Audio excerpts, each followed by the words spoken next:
O segredo do sucesso. Em todos os capítulos deste livro é mencionado o segredo para ganhar dinheiro que fez a fortuna de homens excepcionalmente ricos, que analisei durante um longo período de anos. Quem primeiro chamou minha atenção para o segredo foi Andrew Carnegie. O sábio e adorável velho escocês o jogou em minha cabeça de um jeito descuidado quando eu era pouco mais que um menino. Depois sentou em sua cadeira e, com um brilho alegre nos olhos, observou com atenção para ver se eu tinha inteligência suficiente para entender o pleno significado do que ele me havia dito.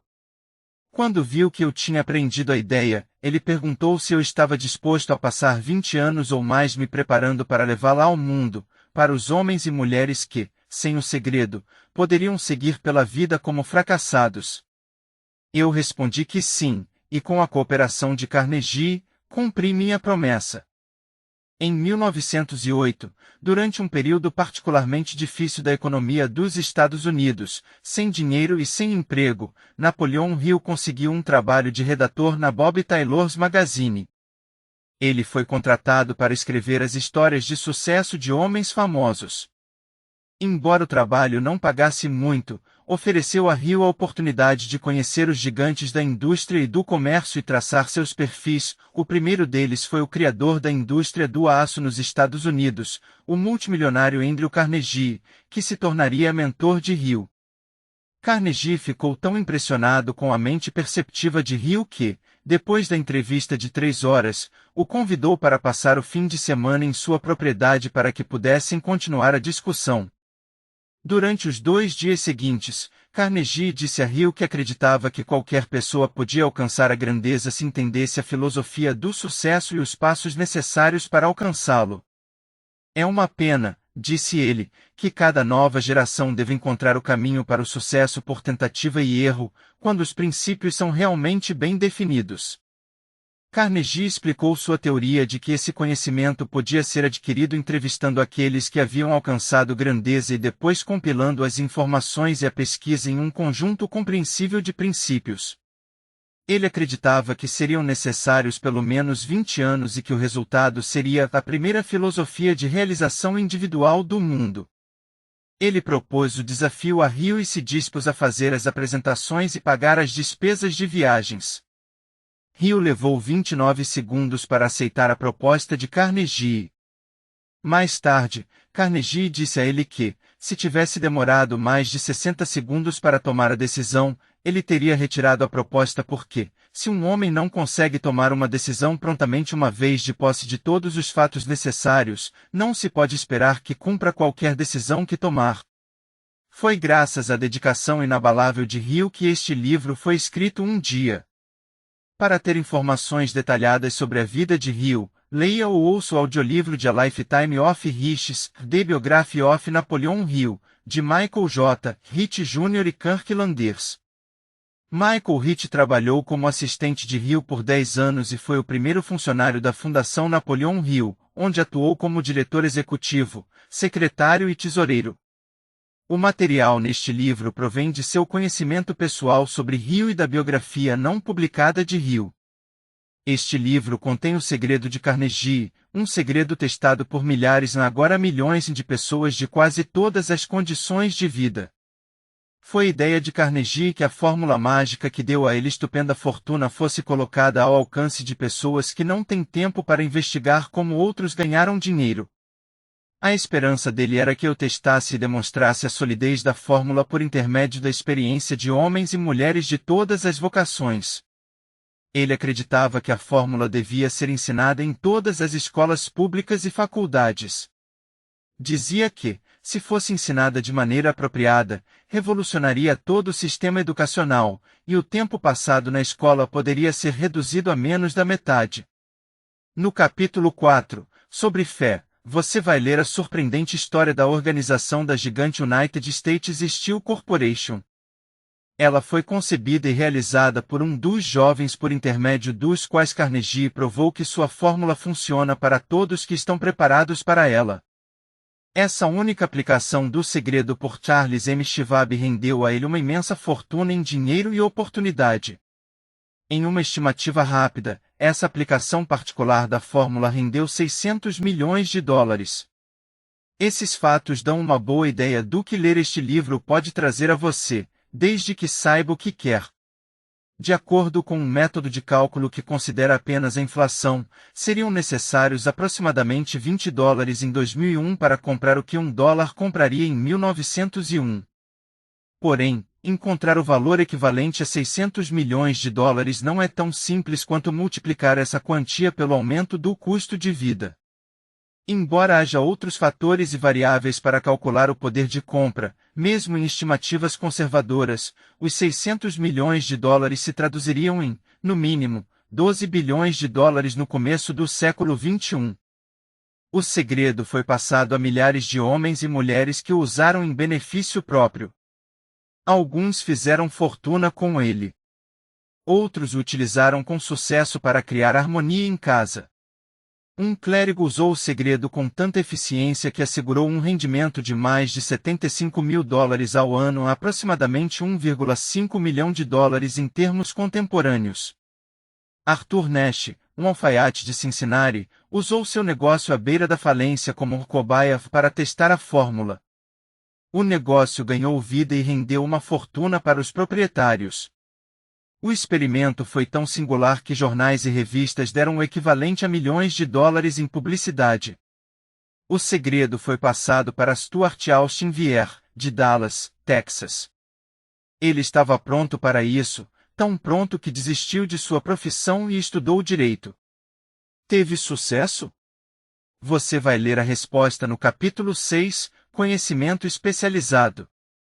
Enquanto era gerente de propaganda da Universidade de Extensão La Salle, tive o privilégio de ver J. G. Chaplin, presidente da universidade, usar a fórmula com tanta eficiência que fez da La Salle uma das grandes escolas de extensão do país.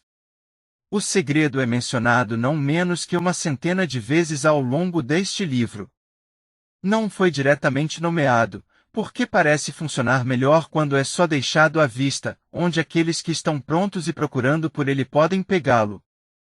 Por isso, Andrew Carnegie o transmitiu a mim sem dar seu nome específico. Se você estiver pronto para colocá-lo em uso, vai reconhecer esse segredo ao menos uma vez em cada capítulo, mas não vai encontrar uma explicação de como saber se está pronto. Isso privaria de boa parte do benefício que se tem ao fazer a descoberta sozinho. Se você já ficou desanimado, se teve dificuldades que lhe roubaram a própria alma, se tentou e fracassou e já foi prejudicado por doença ou aflição física, a história de meu filho sobre a descoberta e o uso da fórmula de Carnegie pode ser o oásis que você esteve procurando no deserto da esperança perdida. Esse segredo foi usado extensivamente pelo presidente Woodrow Wilson durante a Primeira Guerra Mundial e pelo presidente Roosevelt durante a Segunda Guerra Mundial. Foi transmitido a cada soldado no treinamento que antecedia a ida para o fronte. O presidente Wilson me disse que ele foi um fator poderoso para angariar os fundos necessários à guerra. Uma coisa peculiar desse segredo é que aqueles que o adquirem e o usam saltam para o sucesso literalmente. Porém, como é apontado com frequência neste livro, nada é de graça. O segredo tem um preço, embora esse preço seja muito inferior a seu valor. Outra peculiaridade é que o segredo não pode ser doado nem comprado com dinheiro. A menos que você esteja procurando intencionalmente o segredo, não pode tê-lo por preço nenhum. Isso porque o segredo vem em duas partes, e para que você o tenha, uma delas já deve estar em suas mãos. O segredo funciona para qualquer um que esteja pronto para ele. Educação não tem nada a ver com isso. Muito antes de eu nascer, o segredo chegou às mãos de Thomas Edison, e ele o usou com tanta inteligência que se tornou o principal inventor do mundo, embora tivesse apenas 3 meses de escolaridade. O segredo foi passado para Edwin C. Barnes, sócio de Edison. Ele o usou de maneira tão eficiente que acumulou grande fortuna e se aposentou ainda jovem. Você vai encontrar a história dele no começo do próximo capítulo. O relato deve convencer o leitor de que a riqueza não está além do seu alcance e de que, seja qual for sua posição na vida, você ainda pode ser o que quiser ser. Pode ter dinheiro, fama, reconhecimento e felicidade se estiver preparado e determinado a ter essas bênçãos. Como sei essas coisas? Você deve ter a resposta antes de terminar este livro. Talvez a encontre no primeiro capítulo, ou na última página. Enquanto eu fazia a pesquisa encomendada por Andrew Carnegie, analisei centenas de homens bem conhecidos. Muitos deles atribuíam o acúmulo de suas vastas fortunas ao segredo de Carnegie. Entre esses homens estavam Henry Ford, fundador da indústria automobilística Ford, começou sem dinheiro e com pouca educação formal, mas se tornou um dos mais bem-sucedidos empresários autodidatas da história americana. William Wrigley Jr., vendedor viajante que descobriu que os clientes gostavam mais do chiclete que ele distribuía como prêmio do que dos produtos que ele vendia, então fundou a própria empresa. John Vanamaker, conhecido como Príncipe Comerciante, criou a primeira loja de departamentos do mundo e foi ovacionado por suas inovações em marketing, atendimento ao cliente e benefícios para funcionários.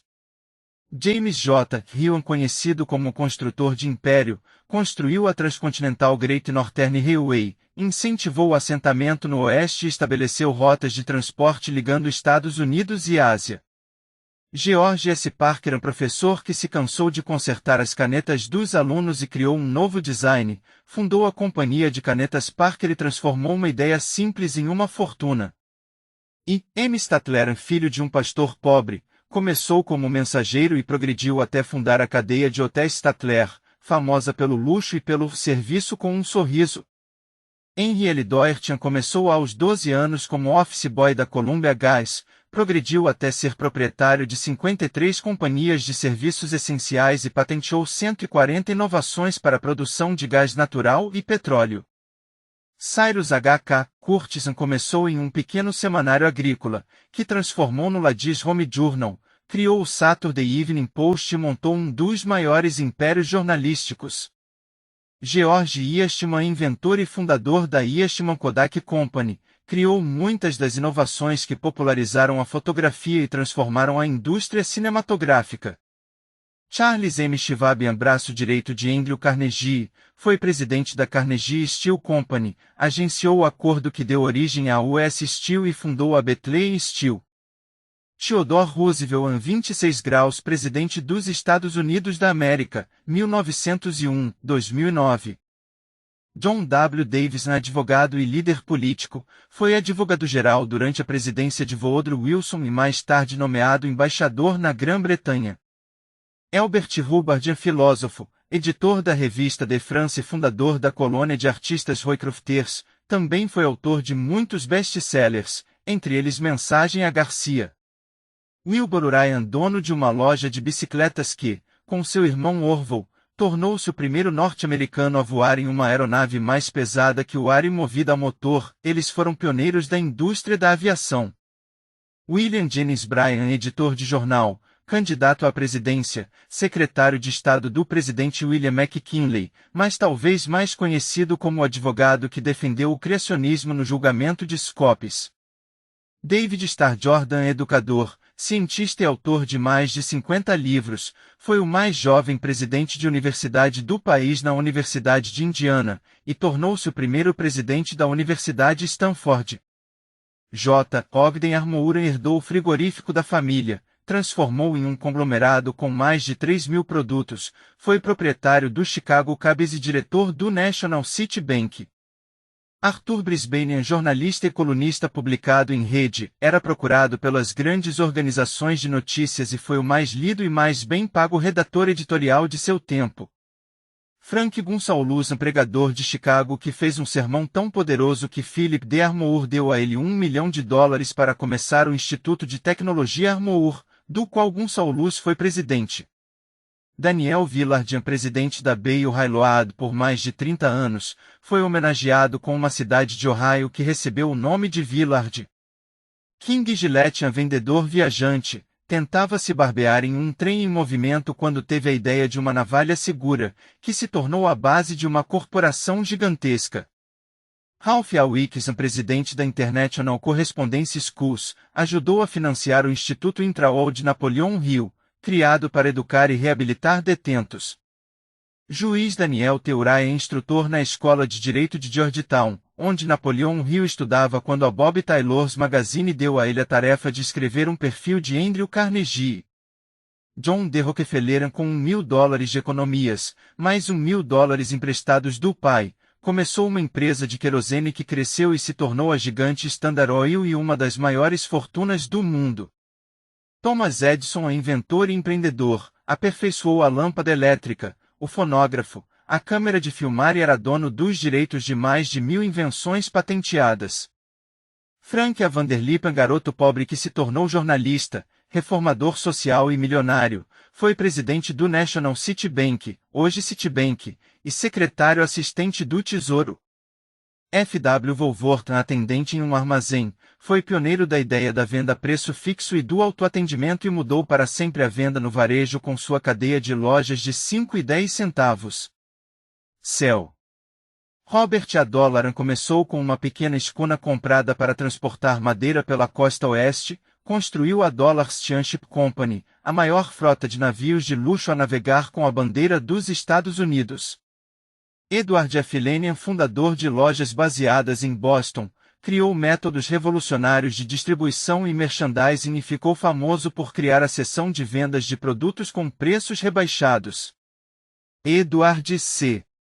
Barnes, o único sócio que Thomas Edison teve, pegou a máquina falha de ditado de Edison, a Ediphone, e a vendeu com tanto sucesso que ela se tornou um acessório nos escritórios e fez dele um milionário. Arthur Nash, fabricante de roupas em Cincinnati que usou a empresa falida como cobaia para testar o segredo de Carnegie e alcançou tanto sucesso que os jornais o fizeram famoso como o Nash da regra de ouro. Clarence Darrow, famoso como advogado, orador e defensor dos oprimidos, talvez mais conhecido como o advogado que defendeu o ensino da teoria da evolução no julgamento de Scopes. Woodrow Wilson, 28 graus, presidente dos Estados Unidos da América, 1913-2021. William Howard Taft, 27 graus, presidente dos Estados Unidos da América, 1909-2013. Luther Burbank, horticultor mundialmente famoso que introduziu mais de 800 novas variedades vegetais em seu esforço para melhorar a qualidade das plantas e assim aumentar o suprimento de alimentos no mundo. Edward W. Book, embora tivesse apenas 6 anos de escolaridade, aos 20 anos se tornou editor do Ladies' Home Journal, que ajudou a transformar na revista de maior circulação do mundo. Frank A. Munsey, operador de telégrafo que desistiu de lançar a revista Argosy, depois apostou sua fortuna em um império jornalístico que incluía o Washington Times e o New York Herald. Albert H. Gehring, presidente da US Steel, na época a maior corporação do mundo, comandou a construção de seu primeiro grande projeto, a usina de aço Gehry Works e a cidade de Gehry, em Indiana. Alexander Graham Bell, mais conhecido como inventor do telefone, também aperfeiçoou aparelhos de gravação, promoveu avanços em aeronaves e foi cofundador da National Geographic Society. John H. Patterson, presidente da National Cash Register, conhecido como um visionário da propaganda e gênio da motivação de sua equipe de vendas, o que fez da NCR a líder em seu ramo. Julius Rosenwald, pequeno fabricante que anteviu o futuro das vendas por catálogo, comprou 25% da Sears, Roebuck e Co., com Richard Sears, transformou-a em um ícone do comércio norte-americano. Stuart Austin Vieira, engenheiro civil que Hill conheceu nos campos de petróleo do Texas e que, inspirado pelo segredo de Carnegie, foi estudar direito depois dos 40 anos e também se envolveu na publicação da Napoleon Hills Magazine. Frank Cranian, conhecido psicólogo, ensaísta e autor do livro For Minute Essays sobre assuntos como o preço da liberdade, o pragmatismo, o dever do rico e a forma de conservar amigos. J. G. Chaplin, presidente da Universidade de Extensão La Salle na época em que Napoleon Hill trabalhava no departamento de propaganda e vendas da universidade, onde Hill percebeu pela primeira vez seu talento para motivar pessoas. Jennings Randolph, executivo de companhia aérea, congressista, depois senador pela Virgínia Ocidental, foi grande admirador de Napoleon Hill e quem incentivou Hill a atuar como conselheiro do presidente Franklin Delano Roosevelt. Esses nomes representam uma pequena fração dos norte-americanos famosos cujas realizações financeiras e de outras naturezas provam que aqueles que entendem e usam o segredo de Carnegie alcançam elevadas posições na vida. Como diz Napoleon Hill, a lista anterior inclui só alguns dos mais de 500 multimilionários e indivíduos extraordinariamente bem-sucedidos que ele entrevistou antes de escrever este livro. Não inclui a lista igualmente impressionante de pessoas que entraram em contato com ele depois da publicação, nem inclui o nome daqueles que não tiveram a oportunidade de conhecer Napoleon Hill pessoalmente, mas atribuem seu sucesso à leitura deste livro. Dizem que com esta obra Napoleon Hill fez mais milionários que qualquer outra pessoa na história. Também é possível dizer que Napoleon Hill inspirou mais especialistas em motivação que qualquer outro homem na história. É praticamente impossível encontrar um orador motivacional que não tenha bebido do trabalho de Hill. Sua influência pode ser vista nas obras de seus primeiros colegas, Dale Carnegie e Norman Vincent Peale. Mais tarde, autores e oradores de sucesso como W. Clement Stone, Hugh Mandino e Arne Gringali trabalharam diretamente com Napoleon Hill ou com a Fundação Napoleon Hill. Ecos dos princípios de Hill também podem ser encontrados nos livros de indivíduos tão distintos quanto Olive Famous Famos, Mary Kay Ash, Ken Blanchard, Adelaide Bry, Jack Canfield e Mark Victor Hansen, autores de Chicken Soup for the Soul, Debbie Fields, Shakti Gawain, John Gray, Susan Jeffers, Bruce Jenner, Charles Tremendous Jones, Tommy Lasorda, Art Linkletter, John Lunden, Maxwell Maltz, James Redfield, Bernie Siegel, José Silva, Brian Tracy, Lillian Vernon e Dennis Whiteley. Stephen Covey, autor de Os 7 Hábitos das Pessoas Altamente Eficazes, tem falado frequentemente sobre a influência de Napoleon Hill. Anthony Robbins, indiscutivelmente o mais bem-sucedido autor e orador motivacional do começo do século XXI, reconheceu Napoleon Hill como um herói pessoal. Jamais conheci alguém que tenha sido inspirado a usar o segredo de Carnegie e não tenha alcançado sucesso notável. Por outro lado, nunca conheci ninguém que tenha se distinguido ou acumulado riqueza de alguma importância sem ter se apoderado do segredo. A partir desses dois fatos, cheguei à conclusão de que o segredo é mais importante para a autodeterminação que qualquer coisa que você receba por intermédio do que é popularmente conhecido como educação. Em algum lugar, durante a leitura, o segredo vai saltar da página e se colocar atrevido na sua frente, se você estiver preparado para ele. Quando ele aparecer, você vai reconhecê-lo. Não importa se o sinal aparece no primeiro ou no último capítulo, pare por um momento quando ele se apresentar e anote a hora e o lugar. Você vai querer lembrar, porque esse momento vai marcar o ponto de transformação mais importante de sua vida. Lembre-se também, enquanto lê o livro, de que ele lida com fatos, não com ficção. O objetivo é transmitir uma grande verdade universal pela qual você, se estiver pronto, pode aprender o que fazer e como fazer. Você também vai receber o estímulo necessário para começar. Como uma palavra final de preparação, posso dar uma rápida sugestão que pode servir de dica sobre como o segredo de Carnegie pode ser reconhecido. É o seguinte: realização e todas as riquezas conquistadas tiveram seu princípio em uma ideia. Se você está pronto para o segredo, já tem metade dele. Portanto, vai reconhecer a outra metade no momento em que ela aparecer. Capítulo 2. Pensamentos são coisas. O homem que pensou sua sociedade com Thomas Edison. Realmente, pensamentos são coisas. E coisas poderosas quando se misturam à definição de objetivo, persistência e a um desejo ardente de sua tradução em riqueza ou outros objetos materiais. Há alguns anos, Edwin C. Barnes descobriu o quanto é real que você pode pensar em enriquecer. Sua descoberta não aconteceu de uma vez só. Chegou aos poucos e começou com um desejo ardente de se tornar sócio do grande Thomas Edison. Uma das principais características do desejo de Barnes era ser definido. Ele queria trabalhar com Edison, não para ele. Preste muita atenção à história de como ele transformou seu desejo em realidade e você terá uma compreensão melhor dos princípios que levam à riqueza.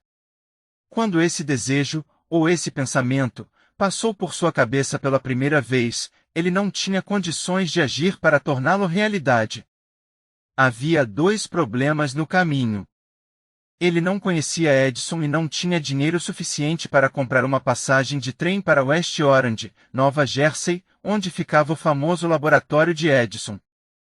Esses problemas teriam desanimado a maioria das pessoas de tentar realizar seu desejo. Mas esse não era um desejo comum. O inventor e o vagabundo. Edwin C. Barnes apresentou-se no laboratório de Edison e anunciou que estava ali para tratar de negócios com o inventor. Anos mais tarde, ao falar sobre esse primeiro encontro, Edison disse sobre Barnes: "Ele estava ali na minha frente, parecendo um vagabundo comum, mas tinha alguma coisa na expressão de seu rosto que transmitia a ideia de que estava determinado a conseguir o que tinha ido buscar. Anos de experiência com os homens me ensinaram que, quando um homem realmente deseja alguma coisa tão profundamente que se dispõe a apostar todo o seu futuro em uma única jogada para conseguir essa coisa, ele tem certeza da vitória. Dei a ele a oportunidade que pediu porque vi que estava decidido a ficar ali até conseguir o que queria."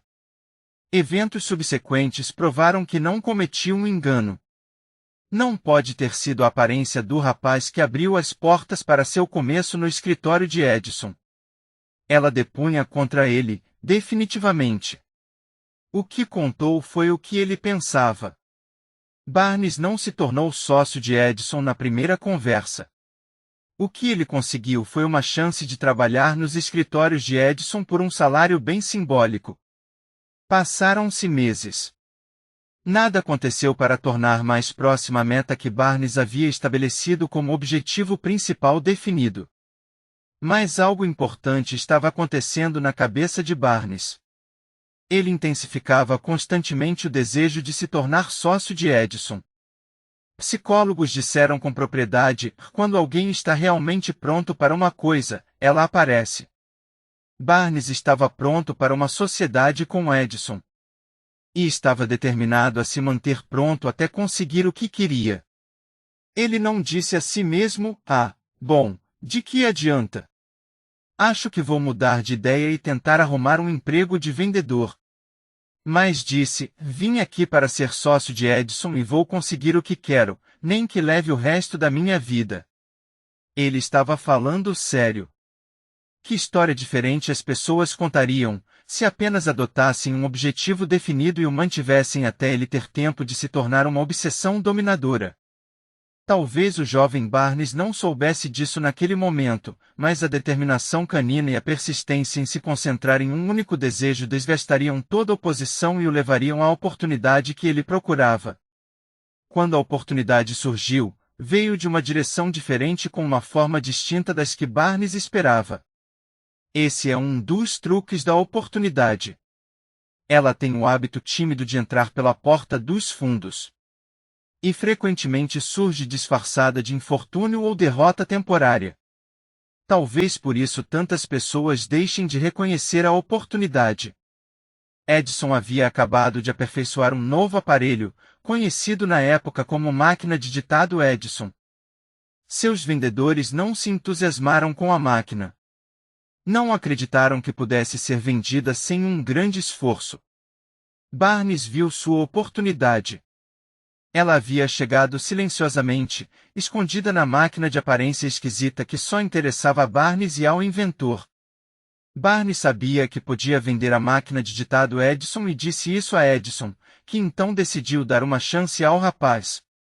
E Barnes vendeu a máquina. De fato, vendeu tão bem que Edison deu-lhe um contrato para distribuir e divulgar a máquina em todo o país. Com essa associação, Barnes ganhou muito dinheiro e enriqueceu, mas também fez algo infinitamente maior. Ele provou que se pode realmente pensar em enriquecer. Não tenho como saber quanto dinheiro rendeu aquele desejo original de Barnes. Talvez tenha rendido a ele uns $2 ou 3 milhões. 3 milhões de dólares no começo do século XX seriam comparáveis a mais de 50 milhões de dólares em poder de compra no início do século XXI. Mas o valor se torna insignificante, comparado ao bem maior que ele adquiriu, o conhecimento definitivo de que um impulso intangível de pensamento pode ser transmutado em recompensas materiais pela aplicação de princípios conhecidos. Barnes literalmente pensou a sociedade com o grande Edison. Pensou ganhar uma fortuna. Não tinha nada com que começar, exceto o conhecimento do que queria e a determinação de manter esse desejo até realizá-lo. A 1 metro do ouro. Uma das causas mais comuns de fracasso é o hábito de desistir diante de uma derrota temporária. Todo mundo comete esse erro em algum momento. Durante os dias da Corrida do Ouro, um tio do meu amigo Ruou Darby pegou a febre do ouro e foi para o oeste, para o Colorado, cavar e enriquecer. Ele nunca tinha ouvido que mais ouro é extraído dos pensamentos dos homens que do solo. Ele tomou uma decisão e foi trabalhar com pá e picareta. Depois de semanas de trabalho, foi recompensado com a descoberta do metal brilhante. Ele precisava do maquinário para trazer o minério à superfície. Sem alarde, cobriu a mina e voltou para casa em Williamsburg, Maryland. Lá contou aos parentes e alguns vizinhos sobre a descoberta. Eles juntaram o dinheiro para o maquinário e seu transporte. Ruou Darby decidiu se juntar ao tio, e eles foram trabalhar na mina. O primeiro vagão de minério foi extraído e despachado para uma fundição. O retorno comprovou que eles tinham uma das minas mais ricas do Colorado. Mais alguns vagões daquele minério pagariam suas dívidas. Então chegaria a hora dos grandes lucros. As sondas desceram. As esperanças de Darby e de seu tio cresceram. Mas uma coisa aconteceu. O veio de ouro desapareceu. Haviam chegado ao fim do arco-íris, e o pote de ouro não estava mais lá. Eles cavaram, tentando desesperadamente encontrar o veio outra vez, mas foi inútil. Finalmente, decidiram desistir. Venderam as máquinas para um comerciante de objetos usados por algumas centenas de dólares e voltaram para casa. O vendedor de objetos usados procurou um engenheiro de mineração para dar uma olhada na mina e fazer alguns cálculos. O engenheiro deduziu que o projeto havia fracassado porque os proprietários não conheciam linhas de falha. Seus cálculos mostraram que o veio seria reencontrado a 1 metro de onde os Darby haviam interrompido a perfuração. E ele foi encontrado exatamente lá. O vendedor de objetos usados extraiu milhões de dólares em minério da mina porque teve a ideia de procurar a orientação de um especialista antes de desistir. Muito tempo depois, Darby recuperou o prejuízo e lucrou muito quando descobriu que desejo pode ser transmutado em ouro. A descoberta aconteceu depois que ele se tornou corretor de seguros de vida. Sem nunca esquecer que havia perdido uma fortuna por ter parado a 1 metro do ouro, Darby lucrou com a experiência em sua nova área de atuação. Simplesmente disse a si mesmo, parei a 1 metro do ouro, mas nunca vou parar porque os homens dizem não à compra de apólices de seguro. Darby ingressou no pequeno grupo de homens que vendiam mais de $1 milhão em seguros de vida anualmente. Ele devia sua insistência à lição que aprendeu com suas desistências no negócio de mineração de ouro. Antes de o sucesso chegar à vida de alguém, essa pessoa certamente encontrará muitas derrotas temporárias e talvez algum fracasso. Quando sobrevém a derrota, a coisa mais fácil e mais lógica a fazer é desistir. É exatamente o que faz a maioria das pessoas. Mais de 500 das pessoas mais bem-sucedidas que este país já conheceu me disseram que seu maior sucesso aconteceu um passo além do ponto em que a derrota as havia atingido. O fracasso é um trapaceiro com um aguçado senso de ironia e astúcia. Ele se diverte muito fazendo a pessoa tropeçar quando o sucesso está ao alcance da mão. A crença de Napoleão Hill, a de que todo fracasso traz nele a semente de um benefício equivalente, foi a inspiração para o empreendedor e orador motivacional Wayne Allen Roth escrever seu livro The Joy of Failure. publicado no fim da década de 1990, não só conta a história pessoal de Wayne sobre usar seus fracassos como degraus para o sucesso, como também reconta histórias de outras pessoas bem-sucedidas que provam que os ricos e famosos só chegaram a esse patamar por causa da aprendizagem com seus fracassos. Pessoas como Jack Welch, o imensamente bem-sucedido CEO da General Electric, que no começo da carreira fracassou de maneira dramática quando uma fábrica de plásticos pela qual ele era responsável explodiu. O bilionário Charles Schwab foi um fracasso na escola e na universidade, reprovado 2 vezes em inglês básico por conta de um distúrbio de aprendizado, e depois fracassou em Wall Street mais de uma vez antes de ter a ideia que cresceu e fez dele um homem rico. Sylvester Stallone, Bruce Willis, Oprah Winfrey, Bill Clinton, Steve Jobs, Donald Trump e muitos outros conhecidos empreendedores tiveram que fracassar para aprender as lições que, em última análise, fizeram deles sucessos. Cada um deles tem um fracasso, mas nenhum foi derrotado. Charles F. Kettering, que patenteou mais de 200 invenções, inclusive a ignição do automóvel, a vela de ignição, freio para ar-condicionado e a transmissão automática, disse, desde os 6 anos de idade até se formar na faculdade, a pessoa tem que fazer 3 ou 4 exames por ano. Se é reprovado em um deles, está fora. Mas um inventor está quase sempre fracassando. Ele tenta e falha talvez 1000 vezes, se tem sucesso uma vez, é vitorioso. Essas duas coisas são diametralmente opostas. Dizemos frequentemente que nosso maior trabalho é ensinar a um funcionário recém-contratado como falhar de modo inteligente. Temos que treiná-lo para experimentar muitas e muitas vezes e continuar tentando e falhando até aprender o que vai dar certo. Fracassos são só tentativas em um treino. Uma aula de 50 centavos sobre persistência. Pouco depois de Darby ter recebido seu diploma na Universidade dos Golpes Duros, ele testemunhou algo que provou que não nem sempre significa não. Uma tarde, ele ajudava o tio a moer trigo em um moinho antiquado. O tio operava uma grande fazenda onde viviam vários agricultores arrendatários. A porta se abriu silenciosamente, e uma criança pequena, filha de um colono, entrou e se posicionou perto da porta. O tio levantou a cabeça, viu a criança e resmungou para ela: "O que você quer?" A criança respondeu mansamente: "Minha mãe disse para mandar 50 centavos para ela." "Não vou mandar nada", respondeu o tio. "Vá já para casa." Mas a menina não se moveu. O tio continuou trabalhando, sem notar que ela não havia ido embora. Quando levantou a cabeça de novo e a viu ali parada, ele disse: "Já falei para ir para casa. Vá, ou vai apanhar." Mas ela não se mexeu. O tio soltou o saco de grãos que estava prestes a despejar no moinho e começou a andar em direção à criança. Darby prendeu a respiração. Ele sabia que o tio tinha um temperamento explosivo. Quando o tio chegou ao local onde estava a criança, ela deu um rápido passo à frente, olhou nos olhos dele e gritou a plenos pulmões: "Minha mãe vai ter esses 50 centavos." O tio parou, olhou para ela por um minuto, pôs a mão no bolso, pegou $0,5 e deu a ela. A criança pegou o dinheiro e recuou lentamente em direção à porta, sem desviar os olhos do homem que havia acabado de vencer.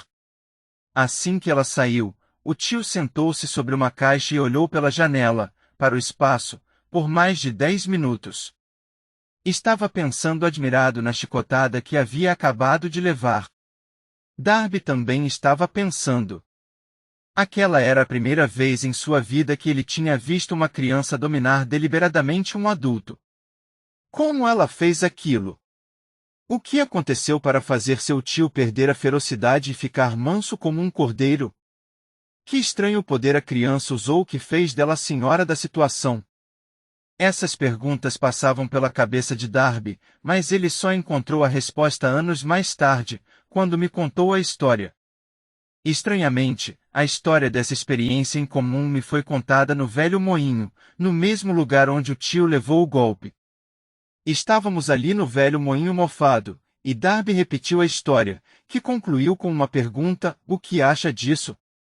Que estranho poder aquela criança usou que dominou completamente meu tio. A resposta para esta pergunta será encontrada nos princípios descritos neste livro.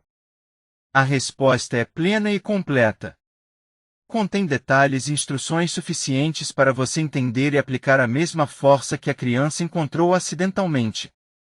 Mantenha a mente alerta e você vai saber exatamente que estranho poder ajudou aquela criança. Você pode vislumbrar o poder neste capítulo, ou ele pode aparecer na sua cabeça em algum capítulo mais adiante. Se você ficar alerta para a possibilidade, vai encontrar em algum lugar a ideia que vai acelerar seus poderes receptivos e colocar ao seu dispor esse mesmo poder irresistível. Ele pode chegar na forma de uma ideia única. Ou pode vir como um plano completo, ou um objetivo. Pode até fazer você voltar às suas experiências passadas de fracasso ou de derrota. E, assim, pode trazer à superfície alguma lição com a qual você pode recuperar tudo o que perdeu na derrota. Depois que expliquei a Darby o poder usado involuntariamente pela criança, ele refez mentalmente seus 30 anos de vendedor de seguros de vida. Quando reviu sua trajetória, ficou claro para ele que o sucesso era devido, em grande parte, à lição que havia aprendido com a criança. Darby assinalou: toda vez que um cliente potencial tentava me dispensar sem comprar a pólice, eu via aquela criança parada no velho moinho, os olhos brilhando desafiadores, e dizia a mim mesmo: tenho que fazer essa venda. A maior parte de todas as vendas que fiz ocorreu depois que as pessoas disseram não. Ele também lembrou seu engano de ter parado a apenas 1 metro do ouro. Mas, disse, aquela experiência foi uma bênção disfarçada. Ela me ensinou a seguir em frente, por mais difícil que seja, e essa era uma lição que eu precisava aprender antes de ter sucesso em alguma coisa. As experiências de Darby foram comuns e simples, mas continham a resposta para seu destino na vida. Na verdade, para ele, as experiências foram tão importantes quanto a própria vida. E ele foi capaz de lucrar a partir dessas duas importantes experiências porque as analisou e encontrou a lição que ensinavam. Mas e se você não vir os eventos de sua vida como experiências de tão profunda importância? E quanto ao jovem que ainda não tem nem pequenos fracassos para analisar? Onde e como ele vai aprender a arte de transformar derrotas em degraus para a oportunidade? É exatamente por isso que este livro foi escrito, para responder a essas perguntas. Para transmitir minha resposta, construí 13 princípios. Esses princípios funcionam individualmente ou juntos como catalisadores. A resposta específica que você está procurando já pode estar na sua cabeça. Ler esses princípios pode ser o catalisador que vai fazer sua resposta surgir repentinamente como uma ideia, um plano ou um objetivo. Uma ideia sólida é tudo de que você precisa para alcançar o sucesso. Esses 13 princípios contêm os melhores e mais práticos meios e caminhos para criar ideias. Consciência de sucesso. Antes de continuar na descrição desses princípios, você precisa saber, quando a riqueza começar a chegar, vai chegar tão depressa e com tamanha abundância que você vai se perguntar onde ela esteve escondida durante todos aqueles anos magros. Essa é uma declaração surpreendente, especialmente quando você leva em consideração a crença popular de que a riqueza só chega para quem trabalha duro e por muito tempo. Quando você começar a pensar em enriquecer, vai observar que a riqueza começa com um estado mental, com definição de objetivo, com pouco ou nenhum trabalho duro. O que você precisa saber agora é como obter esse estado mental que vai atrair riqueza. Passei 25 anos pesquisando a resposta para essa pergunta, porque eu também queria saber como os homens ricos ficam ricos. O que você vai descobrir é que, assim que dominar os princípios dessa filosofia e começar a aplicá-los, sua situação financeira vai começar a melhorar. Tudo o que você tocar vai começar a se transmutar em um bem para o seu benefício. Impossível? De jeito nenhum. Uma das principais fraquezas da pessoa comum é ter muita familiaridade com a palavra impossível. Sabemos todas as regras que não vão funcionar. Conhecemos todas as coisas que não podem ser feitas. Este livro foi escrito para aqueles que procuram as regras que tornaram outros bem-sucedidos e estão dispostos a apostar tudo nessas regras. O sucesso chega para aqueles que se tornam conscientes do sucesso.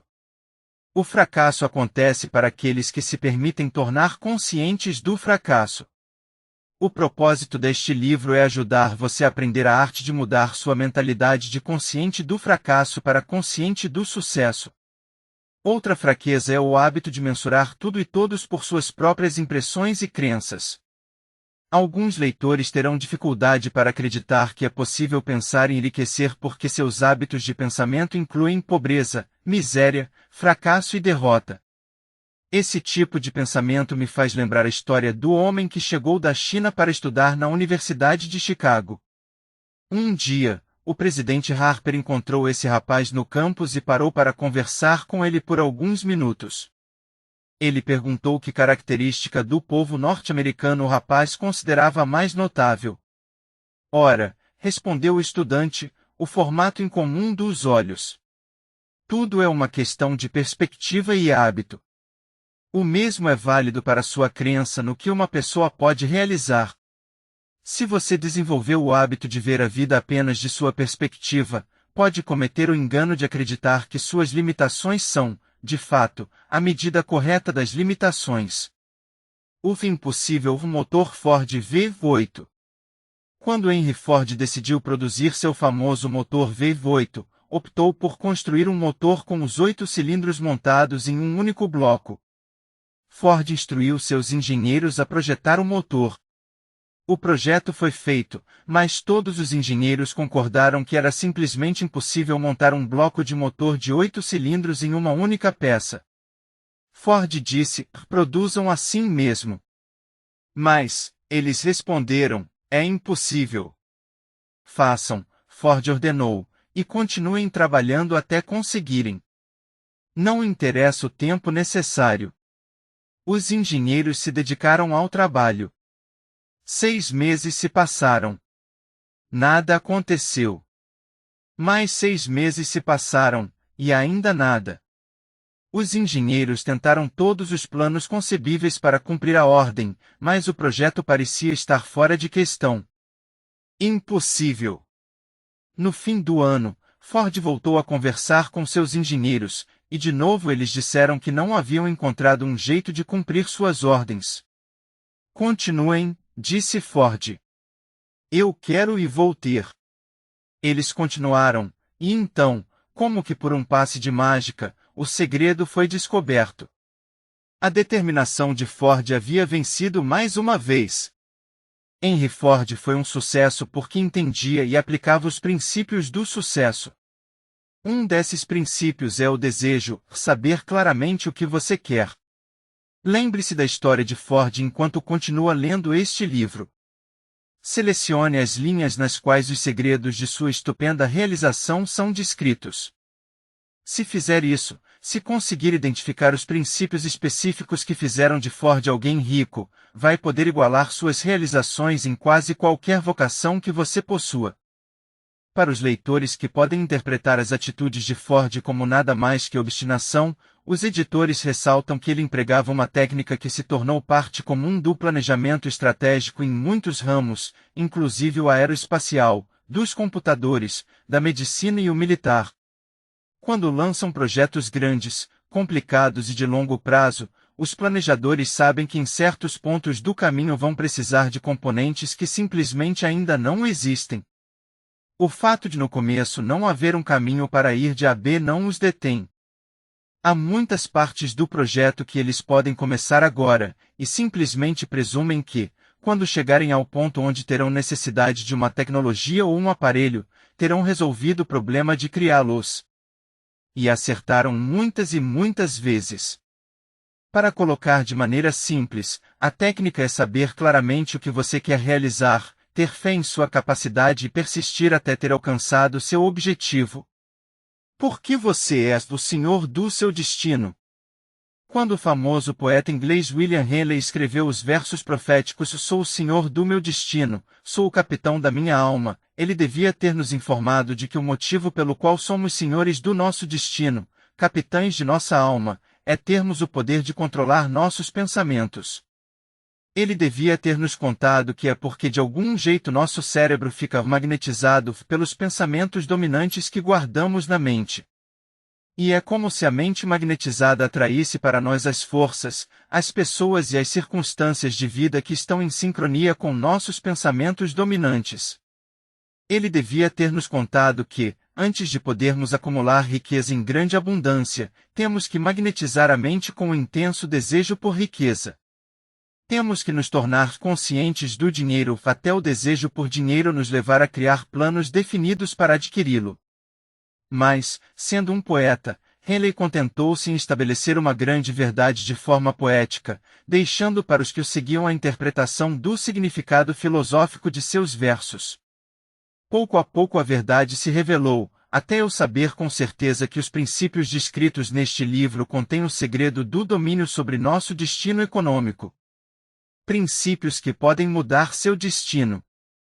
Agora estamos prontos para examinar o primeiro desses princípios, e, enquanto o examinamos, peço que você mantenha a mente aberta. Enquanto ler, lembre-se de que esses princípios não foram inventados por mim. Nem são invenção de ninguém. Esses princípios funcionaram para milhões de pessoas literalmente.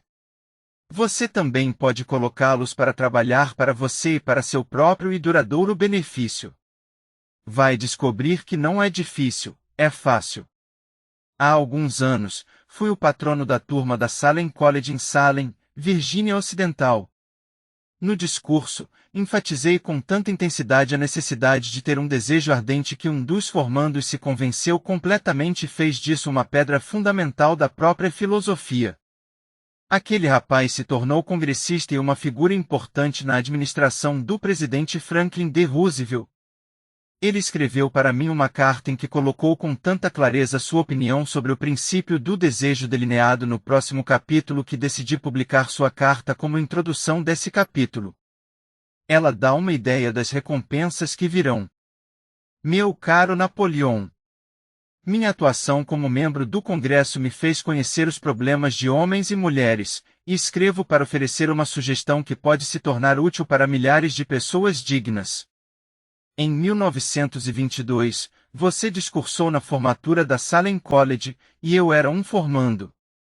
Naquele discurso, você plantou em minha mente uma ideia que foi responsável pela oportunidade que agora tenho de servir as pessoas de meu estado, e será responsável, em grande medida, por qualquer sucesso que eu possa ter em meu futuro.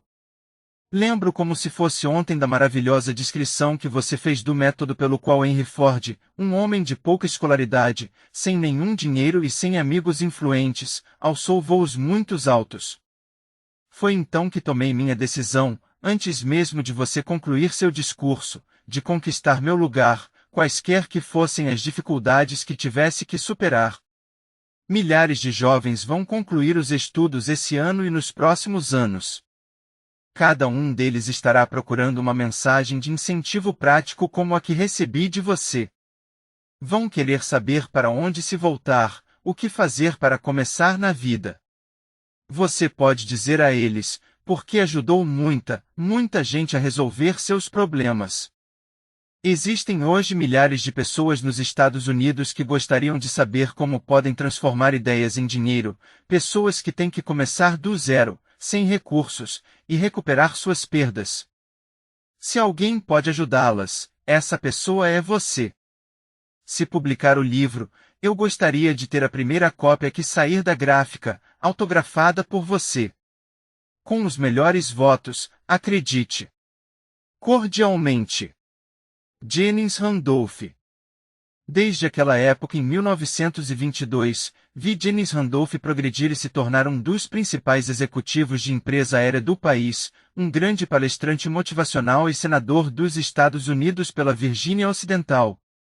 35 anos depois de ter feito aquele discurso, foi um prazer retornar a Salem College em 1957 como orador do bacharelado. Na ocasião, recebi um diploma honorário de doutor em literatura da Salem College. Comentário.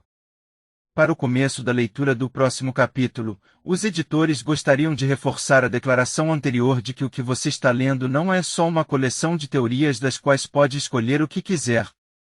Os 13 princípios de sucesso foram comprovados por experiências da vida real de uma longa lista de pessoas famosas e bem-sucedidas citadas anteriormente por Napoleão Hill. As técnicas também são praticadas e endossadas pelos especialistas contemporâneos e autores que os editores mencionaram, seguindo a lista de Hill.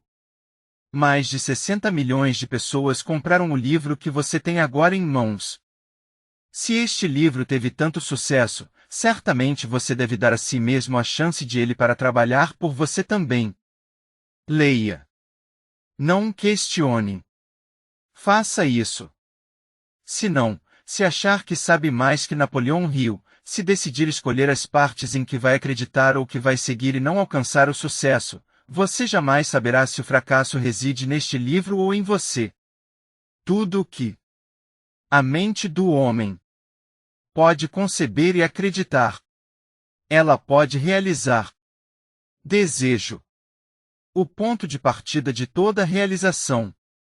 O primeiro passo rumo à riqueza. O Edwin C. Barnes desceu do trem de carga em West Orange, Nova Jersey. Podia ter aparência de mendigo, mas seus pensamentos eram os de um rei. Enquanto caminhava dos trilhos da ferrovia para o escritório de Thomas Edison, sua cabeça trabalhava. Ele se viu na presença de Edison. Ele se ouviu pedindo a Edison uma oportunidade de realizar a obsessão de sua vida, um desejo ardente de se tornar sócio do grande inventor. O desejo de Barnes não era uma esperança. Não era uma vontade. Era um desejo pulsante que transcendia todo o resto. Era definido. Alguns anos mais tarde, Edwin C. Barnes estava novamente diante de Edison, no mesmo escritório onde encontrou o inventor pela primeira vez. Dessa vez seu desejo se havia transformado em realidade. Ele era sócio de Edison. O sonho que dominava sua vida havia se realizado. Barnes teve sucesso porque escolheu um objetivo definido, dedicou toda a sua energia, toda a sua força de vontade, todo o seu esforço, colocou tudo o que tinha na realização desse objetivo. 5 anos se passaram antes que a chance que ele procurava aparecesse. Para todo mundo, exceto ele mesmo, Barnes parecia ser só mais um dente na engrenagem dos negócios de Edison. Mas na cabeça de Edwin Barnes, ele era o sócio de Edison todos os minutos desde o primeiro dia de trabalho. Essa é uma ilustração impressionante do poder de um desejo definido. Barnes conquistou seu objetivo porque queria ser sócio de Edison mais do que queria qualquer outra coisa. Ele criou um plano para alcançar essa meta e queimou todas as pontes atrás dele. Manteve seu desejo até este se tornar a obsessão dominante de sua vida, e finalmente um fato. Quando foi a West Orange, ele não disse a si mesmo, vou tentar induzir Edison a me dar um emprego qualquer.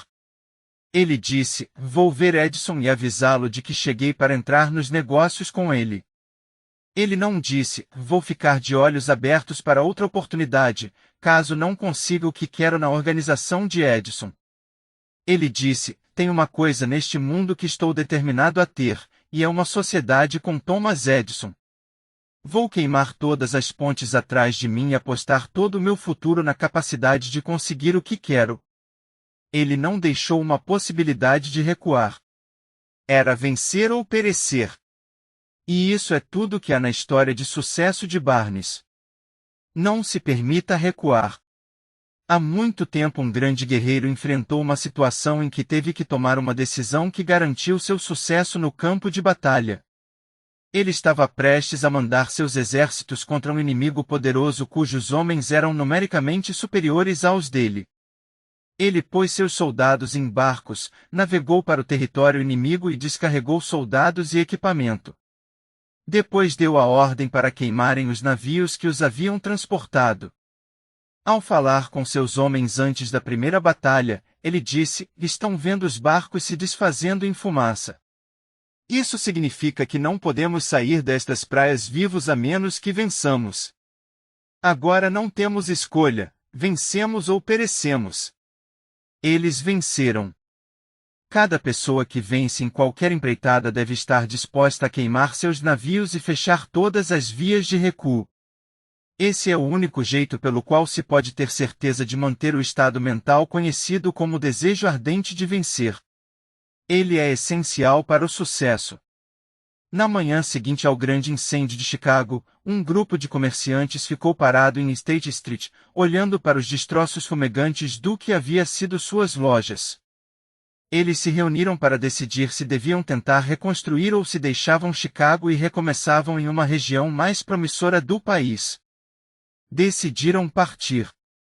Todos, menos um.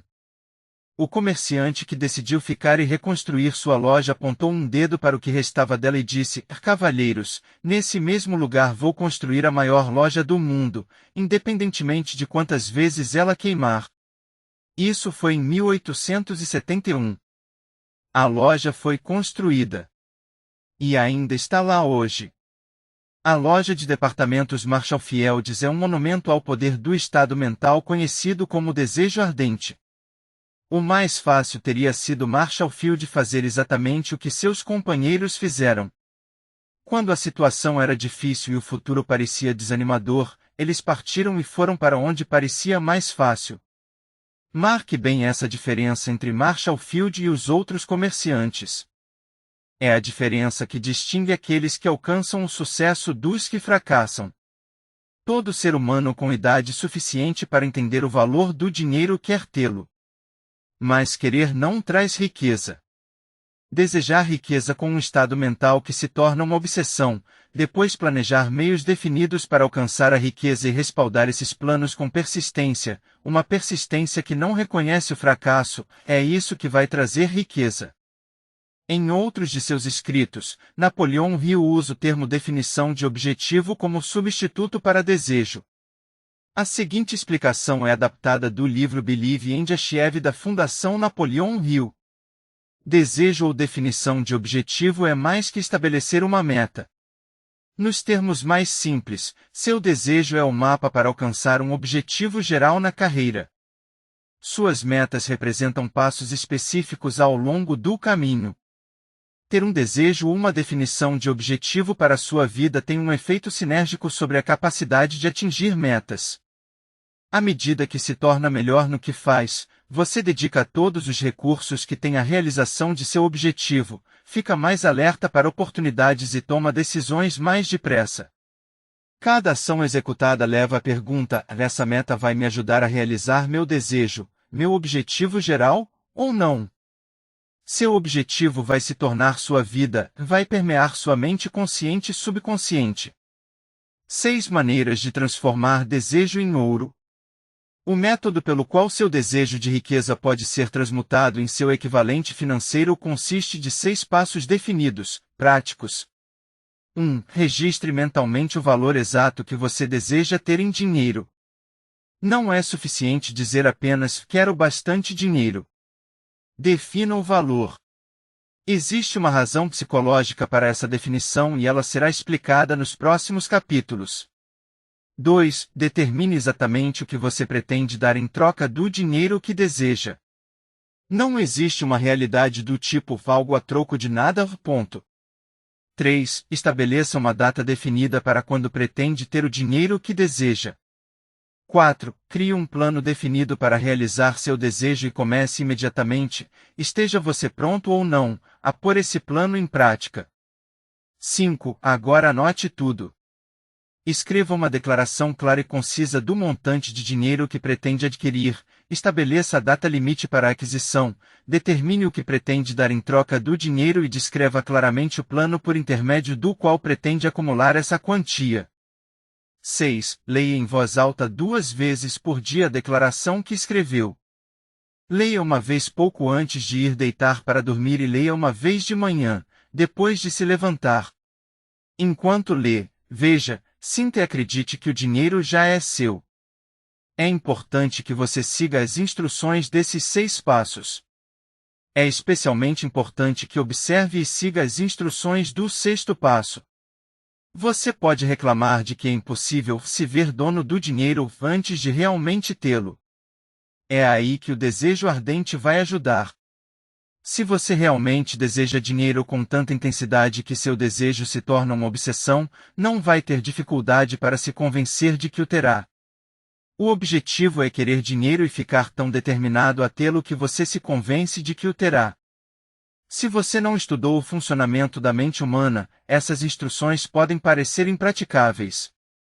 Pode ser útil saber que a informação que elas transmitem me foi dada por Andrew Carnegie, que se tornou um dos homens mais bem-sucedidos na história norte-americana. Carnegie começou como um trabalhador comum nas usinas de aço, mas conseguiu, apesar do começo humilde, fazer esses princípios renderem uma fortuna de consideráveis mais de 100 milhões de dólares. Em termos atuais, o valor da fortuna de Carnegie seria de 20 bilhões de dólares, pelo menos, e provavelmente muito mais. Também pode ser útil saber que os 6 passos foram cuidadosamente examinados pelo famoso inventor e empresário de sucesso Thomas Edison. Ele deu seu carimbo de aprovação, dizendo que os passos são essenciais não só para acumular dinheiro, mas para a realização de qualquer objetivo. Na época em que Napoleão Hill escreveu essas palavras, os avanços em nossa compreensão da fisiologia do cérebro e da psicologia da mente haviam proporcionado uma compreensão muito maior da motivação humana. Ainda assim, os métodos usados pelos modernos especialistas motivacionais são essencialmente as mesmas técnicas aconselhadas por Hill. Pesquisas confirmam que há sólida base psicológica para fazer como Hill aconselha, ser bem específico quando estabelecer objetivos, executar a ação física de anotar esses objetivos no papel e repetir seu objetivo estabelecido em voz alta para si mesmo frequentemente.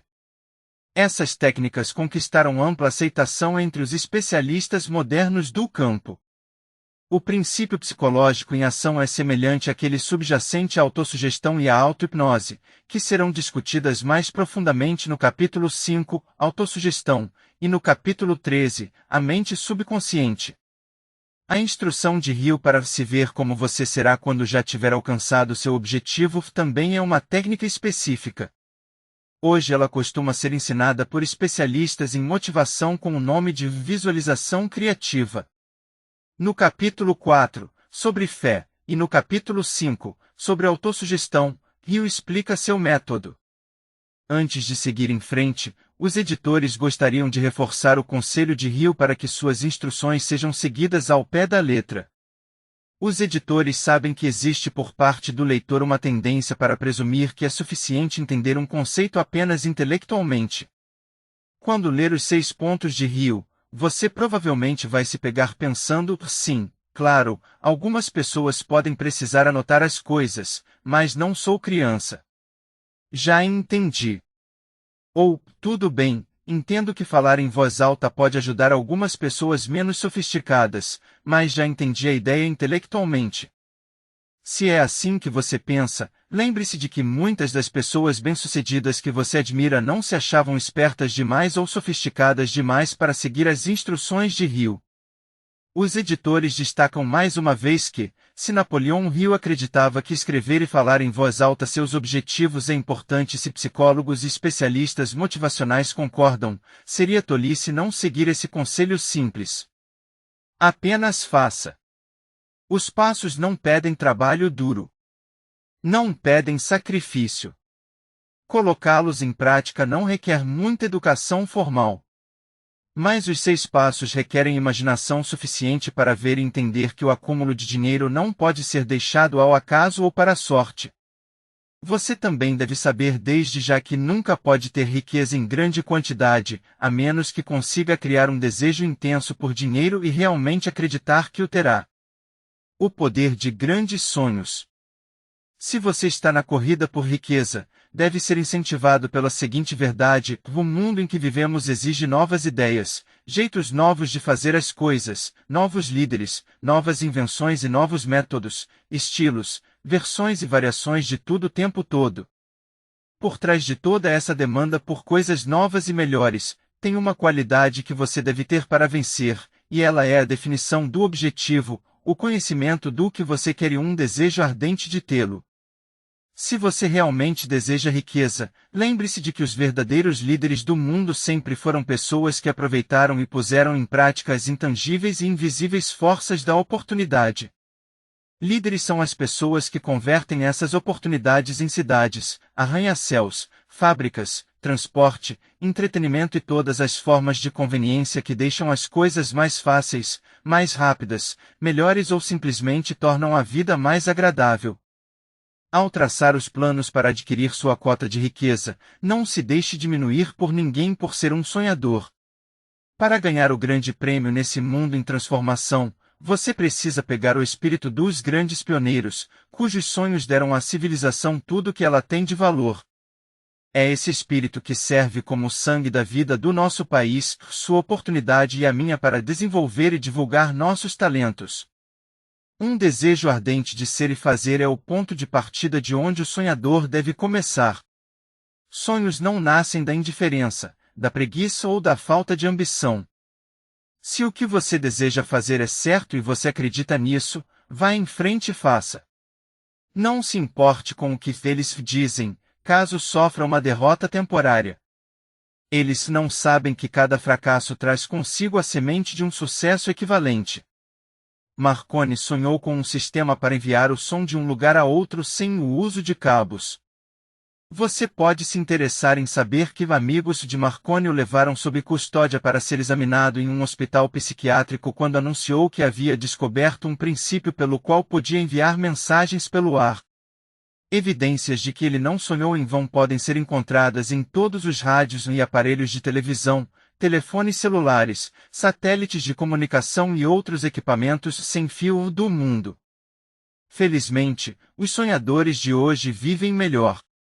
Hoje o mundo é cheio de oportunidades que os sonhadores do passado nunca conheceram. Se você duvida disso, se está se sentindo destruído por um fracasso recente, vai descobrir em breve como esse fracasso pode ser seu bem mais valioso. Quase todo mundo que alcança o sucesso na vida começa mal e passa por muitas dificuldades dolorosas antes de chegar lá. O ponto de transformação na vida daqueles que alcançaram o sucesso normalmente acontece no momento de alguma crise, pela qual são apresentados ao seu outro eu. O conceito de Napoleão Hill de outro eu é mencionado em outro trecho do livro, mas ele não se estende nos comentários. A seguinte elaboração é extraída de seus textos posteriores. Você tem pensado apenas em suas perdas, em mais nada. Quanto mais se concentra nelas, mais atrai outras perdas.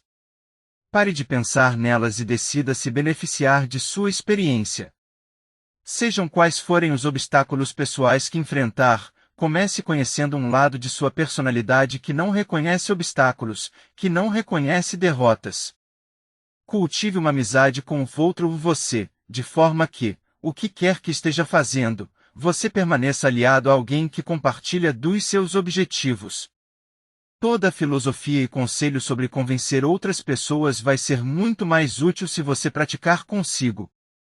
Sidney Porter descobriu o gênio adormecido dentro de seu cérebro só depois de ter enfrentado grande infortúnio. Ele foi condenado por fraude e preso em Columbus, Ohio, e foi lá que conheceu seu outro eu. Ele começou a escrever contos. Depois, ainda preso, começou a vender essas histórias para revistas sob o pseudônimo O. Henry. Usando a imaginação, ele se descobriu um grande autor em vez de um miserável criminoso e proscrito. Quando foi solto, O. Henry era o escritor de contos mais popular do país. Mais recentemente, em outra prisão, outro tipo de escritor conheceu seu outro eu, e a música country ganhou um de seus mais talentosos compositores e um de seus maiores astros.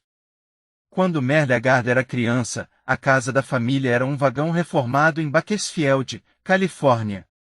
Depois que o pai morreu, quando Merle tinha 9 anos, a casa mais comum para o jovem foi uma série de centros de detenção juvenil. Aos 16 anos, ele abandonou a escola, e, durante os 4 anos seguintes, a única marca que Merle Haggard deixou no mundo foi uma ficha policial extensa por roubo de carros, assaltos e cheques falsificados.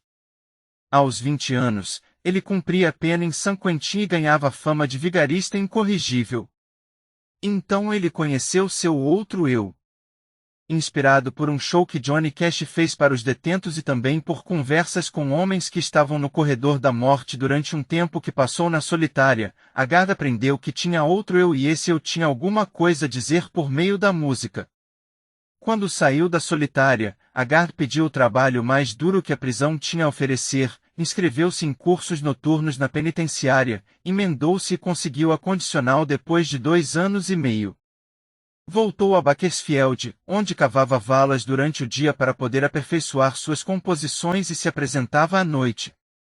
Em 3 anos conseguiu um contrato com uma gravadora, em 5 chegou à lista dos 10 mais e seguiu em frente até se tornar uma das vozes mais influentes na moderna música country. Thomas Edison sonhou com uma lâmpada que poderia funcionar com eletricidade e começou onde estava a pôr seu sonho em prática. Ele falhou mais de 10.000 vezes. Apesar dos fracassos, persistiu naquele sonho até finalmente ser levado a descobrir o gênio que dormia dentro de seu cérebro. Dean Kamen conheceu seu outro eu bem cedo na vida. Adolescente, Kamen fundou a própria empresa, produzindo e vendendo sistemas de controle para shows automatizados de som e luz. Ele ainda estava no ensino médio quando assinou o contrato para automatizar a bola da véspera de Ano Novo na Times Square. Embora tenha ido para a universidade, não se formou porque estava ocupado demais trabalhando em algo que chamava de autosseringa, a primeira bomba de infusão para administrar terapias medicamentosas. Sua invenção foi aclamada como um marco na medicina, como muitas outras de suas criações, que incluem uma revolucionária máquina de hemodiálise, uma bomba de insulina para diabéticos, um stem aprimorado para pacientes cardíacos e mais de 150 outros aparelhos que patenteou. Um dia, vendo a dificuldade que um cadeirante enfrentava para subir na calçada, Kamen decidiu criar um aparelho que liberasse as pessoas confinadas a cadeiras de rodas. O resultado é o e-bot, um revolucionário equipamento com rodas que usa computadores e um sistema de giroscópios estabilizadores que imitam o funcionamento do corpo humano.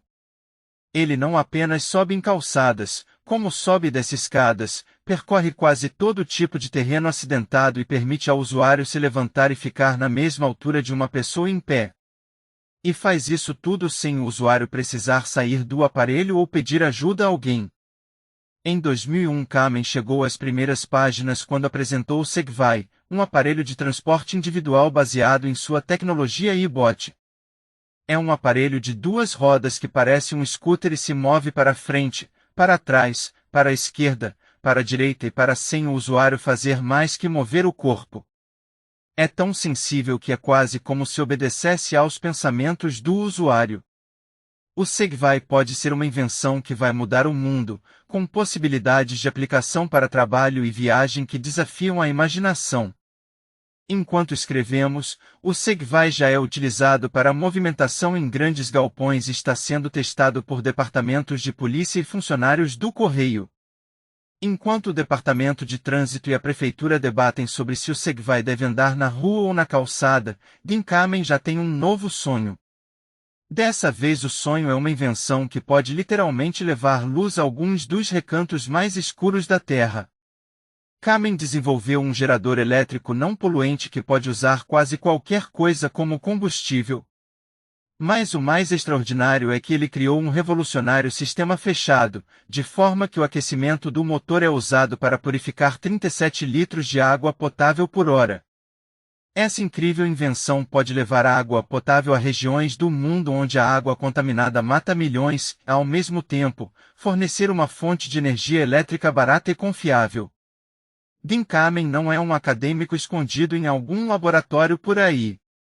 Kamen é um inventor, mas, como Thomas Edison, também é um empreendedor e homem de negócios criando e comercializando equipamentos que estão mudando a percepção pública do que é um inventor. Henry Ford, pobre e sem escolaridade, sonhou com uma carruagem sem cavalos. Trabalhou com as ferramentas que tinha, sem esperar a oportunidade favorecê-lo, e agora a evidência de seu sonho circula por toda a Terra.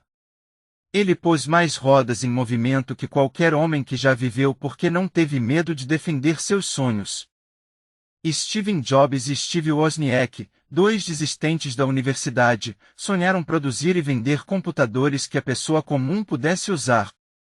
Como Ford, trabalhando com as ferramentas que tinham, construíram o primeiro computador Apple na garagem da família de Jobs, e como Ford, não tiveram medo de defender seus sonhos.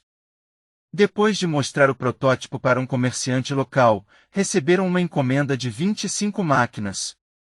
Jobs vendeu seu Volkswagen, e Woz vendeu sua cara calculadora científica Hewlett-Packard para levantar $1,3 mil e começar a nova empresa. Pegaram o dinheiro, convenceram os fornecedores de equipamentos eletrônicos da região a conceder a eles uma linha de crédito e começaram a produção do Apple I. Eles revolucionaram a indústria de hardware e software. Lançado em 1976 pelo preço de $666, o Apple primeiro rendeu a eles $774 mil. 2 anos mais tarde apresentaram o Apple II, que rendeu $140 milhões nos 3 anos seguintes. Em 1980, a Apple se tornou uma empresa de capital aberto, com valor de mercado de $1,2 bilhão depois do primeiro dia de negociações. Wozniak deixou a empresa em 1981, mas Jobs trabalhou no desenvolvimento do Macintosh em 1984. Em 1985, Jobs também saiu, mas em 1998 retornou à Apple para revitalizar a empresa em decadência com a criação dos computadores iMac, a companhia de animação Pixar, o iPod e o iTunes. Ao apresentar histórias de sucessos contemporâneos, os editores seguiram o estilo de Hill de usar pessoas reais para ilustrar os princípios do sucesso. Mas Napoleon Hill teve um raro privilégio. Diferentemente de qualquer um antes ou depois dele, teve a oportunidade de conhecer pessoalmente as pessoas mais poderosas e bem-sucedidas e descobrir que sonhos as inspiraram, que obstáculos enfrentaram e como encontraram coragem para superar seus fracassos. Hill conheceu muitos inventores e construtores de império que criaram as bases da indústria norte-americana do século XX enquanto ainda eram notícia, não história. Então, por mais de 25 anos, estudou os hábitos e descobriu os segredos das gerações seguintes, as que construíram sobre as bases, forjaram novas indústrias, criaram novos sistemas e sonharam novos sonhos. Somente por ter tido esse acesso sem precedentes por tão longo período Hill foi capaz de comparar, contrastar, analisar e então formular uma filosofia de realização baseada nas histórias reais de pessoas reais que usaram essas técnicas para criar seu sucesso.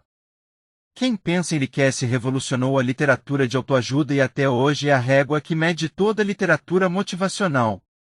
Seu sucesso também ajudou a criar o mercado para os milhares de biografias de negócios que contam com detalhes como sonhos nasceram, planos foram feitos, frustrações foram encaradas e triunfos foram alcançados em cada setor dos negócios modernos. E por essa riqueza de informação estar agora disponível com pouco mais que um clique do mouse, você pode ler, ouvir ou ver os maiores empreendedores e os mais bem-sucedidos CEOs atuais confirmando com as próprias palavras a verdade básica por trás de cada um dos princípios que Napoleon Hill explica neste livro. Os produtos ou serviços que eles vendem podem ser diferentes, mas a história de seu sucesso é a mesma, sonhos seguidos de fracassos, seguidos de lições aprendidas, depois sucesso. Para cada Henry Ford, Thomas Edison ou O. Henry que Napoleon Hill cita para comprovar um argumento, existe hoje um Steve Jobs, Dean Kamen ou Merle Haggard provando que os argumentos de Hill ainda são válidos. Existe uma diferença entre querer uma coisa e estar pronto para recebê-la. Ninguém está pronto para alguma coisa até acreditar que pode tê-la. O estado mental deve ser de crença, não só de esperança ou vontade. A mente aberta é essencial para acreditar. Mentes fechadas não inspiram fé, coragem e crença. Lembre-se, não é necessário mais esforço para querer muito da vida, buscar abundância e prosperidade do que para aceitar infelicidade e pobreza. Um grande poeta afirmou corretamente essa verdade universal em seus versos. Barganhei com a vida por 1 centavo. E a vida não quis me pagar mais. Por mais que eu implorasse à noite. Quando contei meu ganho escasso. Porque a vida é um patrão justo. Ela dá o que você pede. Mas, depois que você fixou o salário, tem que enfrentar a tarefa. Trabalhei por um salário baixo. Só para aprender, desanimado, que qualquer salário que tivesse pedido à vida, a vida teria pago de bom grado. O desejo é mais astuto que a mãe natureza. Como um clímax adequado para este capítulo, quero apresentar uma das pessoas mais incomuns que já conheci. Eu o vi pela primeira vez alguns minutos depois de ele nascer. Ele veio ao mundo sem nenhum sinal físico de orelhas. Quando pressionado para emitir uma opinião, o médico concluiu que a criança poderia ser surda e muda para sempre. Eu contestei a opinião do médico. Tinha esse direito. Eu era o pai da criança. Também cheguei a uma decisão, mas expressei minha opinião silenciosamente, no sigilo do meu coração. Em minha mente, eu sabia que meu filho ia falar e ouvir. Como? Tinha certeza de que havia um jeito e sabia que o encontraria. Pensei nas palavras do imortal Emerson: por todo o curso das coisas vai nos ensinar a fé. Só precisamos obedecer. Existe orientação para cada um de nós, e, escutando com humildade, ouviremos a palavra certa. A palavra certa? Desejo. Mais que qualquer coisa, desejei que meu filho não fosse surdo e incapaz de falar. E desse desejo nunca me afastei. Nem por um segundo. O que eu poderia fazer em relação a isso? De algum jeito, encontraria um caminho para transplantar para a mente daquela criança meu desejo por maneiras de transmitir som para seu cérebro sem a ajuda de orelhas. Assim que a criança crescesse o suficiente para cooperar, eu encheria sua mente tão completamente com um desejo ardente de ouvir que a natureza traduziria esse desejo em realidade física por métodos próprios. Tudo isso aconteceu dentro da minha cabeça, mas não contei para ninguém. Todos os dias renovava o juramento que tinha feito a mim mesmo, o de que meu filho não seria surdo. Quando ele ficou mais velho e começou a notar as coisas à sua volta, observamos que tinha um pequeno grau de audição. Quando chegou a idade em que as crianças normalmente começam a falar, ele não fez tentativa nenhuma, mas podíamos perceber por suas atitudes que ele ouvia ligeiramente certos sons. Isso era tudo de que eu precisava saber. Estava convencido de que, se ele podia ouvir, mesmo que ligeiramente, podia desenvolver uma capacidade auditiva ainda maior. Então aconteceu uma coisa que me deu esperança. Algo que veio de uma fonte inteiramente inesperada. Compramos um fonógrafo. Quando a criança ouviu a música pela primeira vez, entrou em êxtase. Ele se apropriou prontamente da máquina. Em uma ocasião, tocou um disco por quase 2 horas parado na frente do fonógrafo, com os dentes comprimindo a beirada da caixa. O significado disso só ficou claro para nós anos mais tarde.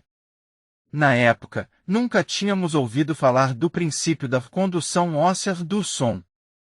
Pouco depois de ele ter se apropriado do fonógrafo, descobri que ele podia me ouvir claramente quando eu falava com os lábios tocando seu osso mastoide, na base do crânio. Determinado de que ele podia ouvir o som de minha voz, comecei imediatamente a transferir para sua mente o desejo de ouvir e falar.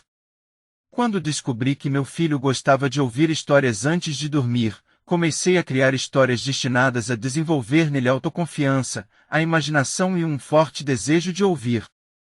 Havia um enredo em particular que eu enfatizava muitas vezes.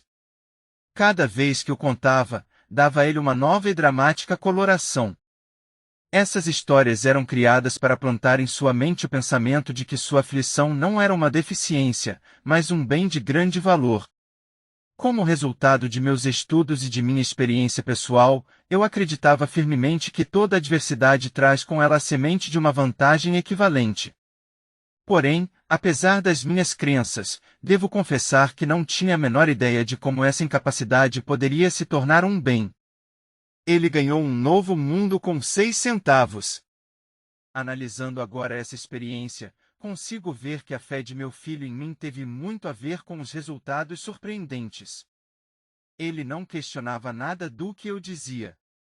Vendi a ideia de que ele tinha uma vantagem distinta sobre o irmão mais velho e de que essa vantagem se refletiria de muitos jeitos. Por exemplo, os professores na escola notariam que ele não tinha orelhas e por causa disso dariam a ele atenção especial e o tratariam com bondade extraordinária. E sempre trataram. Também vendi para ele a ideia de que, quando ele tivesse idade suficiente para vender jornais, seu irmão mais velho já tinha se tornado vendedor de jornais, teria uma grande vantagem sobre o irmão. Meu raciocínio era que as pessoas pagariam mais por suas mercadorias porque viriam que ele era um garoto brilhante e esforçado, apesar de não ter orelhas. Quando ele tinha uns 7 anos, mostrou a primeira evidência de que meu método de estimulação mental estava dando frutos. Durante vários meses ele implorou pelo privilégio de vender jornais, mas a mãe não permitiu. Finalmente, ele partiu para a ação. Uma tarde, quando ficou sozinho em casa com os empregados, pulou a janela da cozinha e saiu sozinho. Pegou 6 centavos emprestados no sapateiro vizinho e investiu o dinheiro em jornais para vender. Pegou o dinheiro que ganhou, reinvestiu em mais jornais e repetiu o processo até a noite. Depois de fazer as contas e devolver os 6 centavos ao seu banqueiro, ele descobriu que tinha lucrado 42 centavos. Quando chegamos em casa à noite, o encontramos adormecido na cama, com o dinheiro bem preso na mão fechada. A mãe abriu sua mão, pegou as moedas e chorou. Imagine! Acho que ela chorou pela primeira vitória do filho. Minha reação foi oposta. Eu ri, porque soube que a empreitada de plantar na mente de meu filho uma atitude de fé nele mesmo havia dado certo. A mãe viu um garotinho surdo que tinha ido às ruas sozinho em sua primeira empreitada comercial e arriscado a vida para ganhar dinheiro. Eu vi um pequeno empreendedor corajoso, ambicioso e autossuficiente, cuja confiança em si mesmo havia aumentado 100%. Ele havia começado uma atividade por iniciativa própria e tinha vencido. Não fiquei apenas satisfeito, fiquei impressionado. Ele havia demonstrado claramente os primeiros sinais dos recursos que o acompanhariam por toda a vida. O garotinho surdo passou pelo ensino fundamental, médio e pela faculdade sem poder ouvir os professores, exceto quando gritavam bem alto e perto dele. Não foi para uma escola para surdos e não usamos a língua de sinais. Estávamos determinados, ele viveria como qualquer garoto que ouvia e falava. Sustentamos essa decisão, embora ela nos tenha custado muitas discussões acaloradas com representantes da escola. Quando estava no ensino médio, ele experimentou um aparelho auditivo, que não teve valor nenhum em seu caso.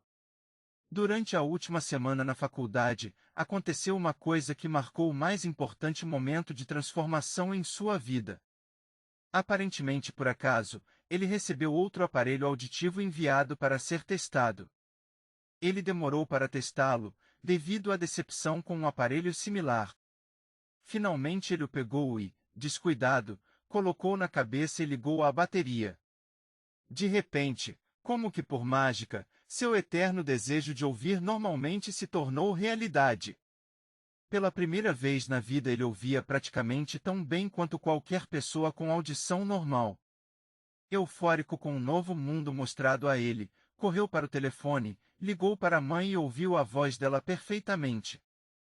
No dia seguinte, pela primeira vez na vida, ele ouviu com clareza a voz dos professores na sala de aula. Pela primeira vez na vida, podia conversar livremente com outras pessoas, sem que elas tivessem que falar alto. De fato, ele se apoderava de um mundo transformado. Seu desejo finalmente rendia frutos. Mas a vitória ainda não era completa. Ele ainda precisava encontrar um jeito definido e prático de converter sua incapacidade em um bem equivalente. Pensamento que faz milagres. Intoxicado com a alegria do mundo de sons recém-descoberto, ele escreveu uma carta para o fabricante do aparelho auditivo descrevendo com entusiasmo sua experiência. Alguma coisa na carta fez a empresa convidá-lo para ir a Nova York. Ele foi levado para visitar a fábrica e, enquanto conversava com o engenheiro responsável e contava a ele sobre seu mundo modificado, uma ideia, ou uma inspiração, chame como quiser, surgiu em sua cabeça. Foi esse impulso de pensamento que transformou sua incapacidade em bem. Um bem que renderia muito dinheiro e muita felicidade para sempre. A soma e a substância daquele impulso foram o seguinte: ele pensou que poderia ajudar os milhões de pessoas que passam pela vida sem o benefício dos aparelhos auditivos, se pudesse encontrar um jeito de contar a elas a história que havia mudado seu mundo. Durante um mês, ele realizou uma pesquisa extensa na qual analisou todo o sistema de marketing do fabricante do aparelho auditivo. Depois criou um plano para alcançar outras pessoas com deficiência auditiva no mundo todo, compartilhar com elas seu mundo modificado recém-descoberto. Feito isto, escreveu um plano de 2 anos baseado em suas descobertas. Quando apresentou o plano à empresa, foi imediatamente contratado com o objetivo de realizar sua ambição. Quando foi trabalhar, ele nem sonhava que seu destino era levar esperança e alívio prático a milhares de pessoas que, sem sua ajuda, seriam limitadas para sempre pela surdez. Não tenho dúvida de que Blair seria surdo e mudo a vida toda, se a mãe dele e eu não tivéssemos conseguido moldar sua mente como fizemos. Quando plantei em sua mente o desejo de ouvir, falar e viver como outras pessoas, o impulso foi acompanhado de uma estranha influência que fez a natureza se tornar uma construtora de pontes e transpor o golfo de silêncio que existia entre seu cérebro e o mundo exterior. Realmente, um desejo ardente tem meios tortuosos de se transmutar em seu equivalente físico. Blair desejou audição normal. Agora ele a tem. Ele nasceu com um quadro que, naquele tempo, poderia ter facilmente mandado uma pessoa com um desejo menos definido para a rua com um monte de lápis e uma canequinha. A mentirinha inocente que plantei em sua mente quando ele era criança, que o levou a acreditar que a deficiência auditiva se tornaria um grande bem, justificou-se. Estou convencido de que não há nada, certo ou errado, que a crença, mais o desejo ardente, não possam concretizar. Essas qualidades são gratuitas para todo mundo. Quando Napoleão Hill estava terminando este capítulo sobre o desejo, foi noticiada a morte da famosa cantora de ópera Madame Schumann. Um trecho de seu obituário foi considerado por Hill tão apropriado ao assunto deste capítulo que ele se sentiu compelido a comentar como segue. Um parágrafo curto no artigo de jornal sobre a famosa cantora de ópera Madame Schumann dá uma dica do sucesso estupendo dessa mulher incomum. Cito o parágrafo porque a dica que ele contém não é nada mais que o desejo. No começo de sua carreira, Madame Schumann visitou o diretor da ópera da corte de Viena para que ele testasse sua voz. Mas ele não a testou. Depois de uma olhada na menina desajeitada e mal vestida, ele indagou de modo não muito gentil, com essa cara e sem nenhuma personalidade, como você pode esperar algum sucesso na ópera? Minha boa criança, desista da ideia. Compre uma máquina de costura e vá trabalhar. Você nunca poderá ser cantora. Nunca é muito tempo. O diretor da ópera da corte de Viena podia saber muito sobre a técnica de cantar, mas sabia pouco sobre o poder do desejo que assume a proporção de uma obsessão. Se soubesse mais sobre esse poder, ele não teria cometido o erro de condenar um gênio sem dar a ele uma oportunidade. Embora poucos leitores desta edição conheçam Madame Schumann, todo leitor conhece meia dúzia de histórias semelhantes. Ela é válida para cada geração e cada tipo de música. Em algum momento, até os maiores astros foram fracassos. Em algum momento, alguém disse a eles que não eram bons o bastante. Mas, em cada uma dessas vezes em que eles fracassaram, o desejo era maior que o fracasso. É por isso que você conhece suas histórias. E também é por isso que você nunca ouviu nada sobre milhares de outros artistas que também ouviram alguém dizer que eles não eram bons.